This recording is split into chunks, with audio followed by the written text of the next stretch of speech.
Hi guys and welcome to video show. ఈ రోజు మనం ఈ వీడియోలో జాక్సన్ బజార్ యూత్ మూవీ గురించి అయితే తెలుసుకోబోతున్నాం. ఇది యాక్చువల్లీ మలయాళం మూవీ. దీన్ని ఇప్పుడు తెలుగులో డబ్ చేసి అయితే రిలీజ్ చేశారు.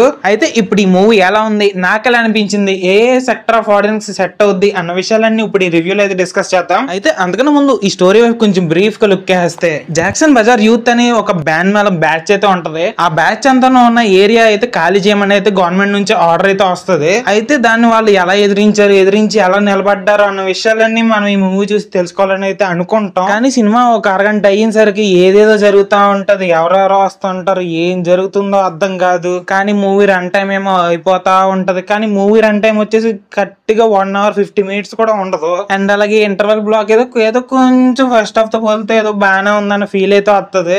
కానీ మొత్తం ఫస్ట్ హాఫ్ అయితే ఏ ఉండదు, డల్. అండ్ అలాగే సెకండ్ హాఫ్ కూడా ఏదో జరుగుతూ ఉంటది. యాజ్ యూజువల్ ఫస్ట్ హాఫ్ ఏ ఫీల్ వచ్చిందో సెకండ్ హాఫ్ కూడా అదే ఫీల్ వస్తూ ఉంటది. కానీ ఈ మూవీ ఏమైనా కొంచెం పర్లేదు అనిపించే విషయం ఏమైనా ఉందా అంటే ఆ క్లైమాక్స్ రివీల్ అయ్యా అదేదో కొంచెం సాటిస్ఫాక్షన్ ఇస్తుంది అంతే. అండ్ అలాగే లాస్ట్ లో వచ్చి చిన్న ట్విస్ట్ తోటి బాగుంటది. అంతకు మించి అసలు ఈ సినిమాని తట్టుకోవడం చాలా కష్టం అని చెప్పాలి. అసలు ఆ క్లైమాక్స్ పోర్షన్ లేకపోతే ఇదో పెద్ద రాడ్ రంబోల్ అని చెప్పేవాడిని. కానీ ఆ పోర్షన్స్ మాత్రం కొంచెం సాటిస్ఫై చేసినాయి అని చెప్పాలి. సో ఫైనలీ నాకైతే ఈ మూవీ అయితే ఎలా అనిపించింది, మరి మీరు ఏ టార్గెట్ ఆఫ్ ఆడియన్స్ అయినా సరే మీకు క్లైమాక్స్ తప్ప ఈ మూవీ అస్సలు ఎక్కదని చెప్పాలి.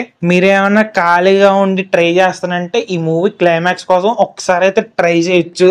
లేదంటే ఈ మూవీని సరదాగా పక్కన పెట్టేసి పడుకోండి. So that's the review guys. ఈ రివ్యూ కానీ మీకు నచ్చినట్టయితే ఇలాంటి మరెన్నో మూవీ రిలేటెడ్ ఇన్ఫర్మేషన్ కోసం మన మూవీ డెక్స్ ఛానల్ సబ్స్క్రైబ్ చేయడం మాత్రం అస్సలు మర్చిపోద్దు. And keep watching movie decks show.